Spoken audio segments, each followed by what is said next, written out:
Mr. President. The Senator from Wyoming. Thank you, Mr. President.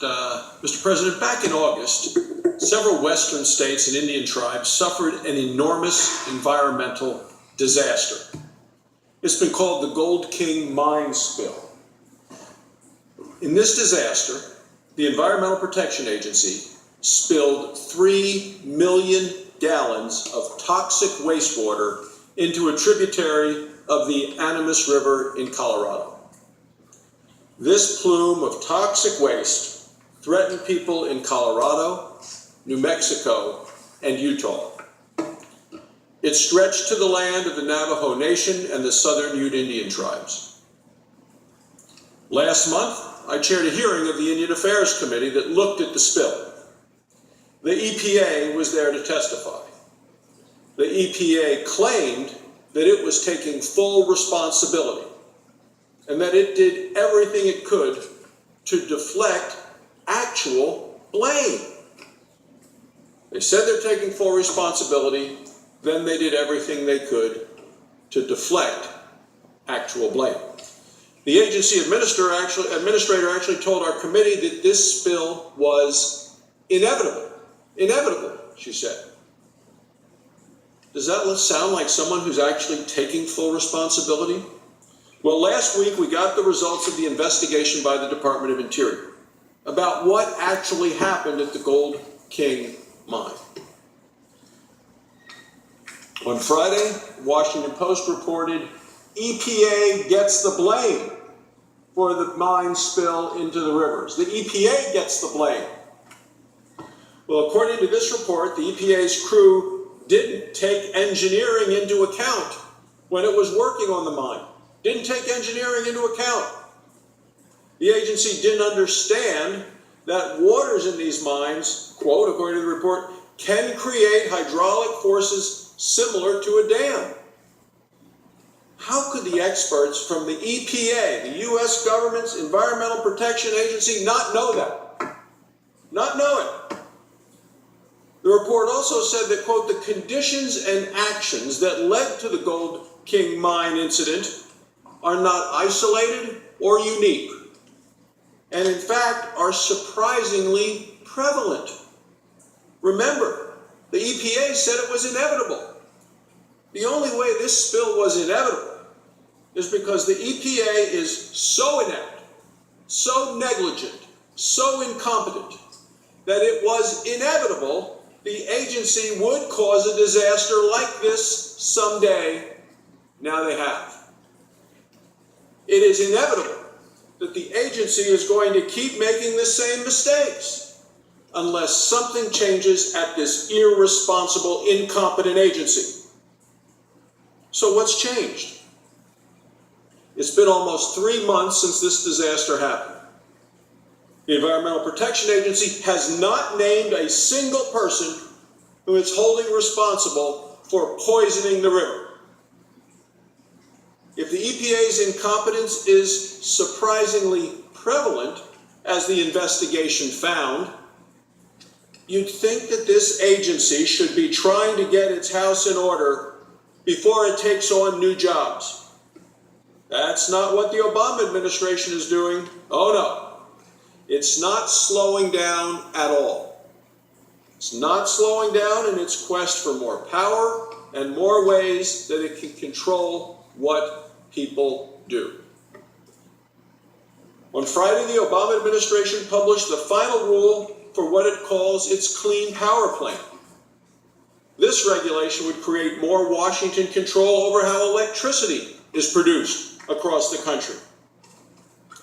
That very same day, 26 states, including mine and that of the president's, 26 states filed lawsuits in federal court to stop this disastrous rule. These states say that the Environmental Protection Agency went far beyond anything that the law allows and far beyond anything Congress ever intended. I completely agree. This rule is too expensive, it is too extensive, and it is too extreme. Now, the EPA does have a job to do, and it's failing dramatically at its job. Instead of going back to basics and doing its job right, the EPA wants more power, more control, less accountability. This so-called clean power plan will cost billions of dollars. According to one estimate, it'll destroy the jobs of more than 125,000 Americans. None of that seems to matter to the President of the United States or his administration and the EPA. They are driven by ideology, not by the facts. And their ideology is driven by their desire for more control. That's why it's so urgent that we focus our attention on all of the ways that this Washington bureaucracy is trying to restrict people's freedom and take more control for themselves. The Obama administration isn't even satisfied telling states how to get their energy.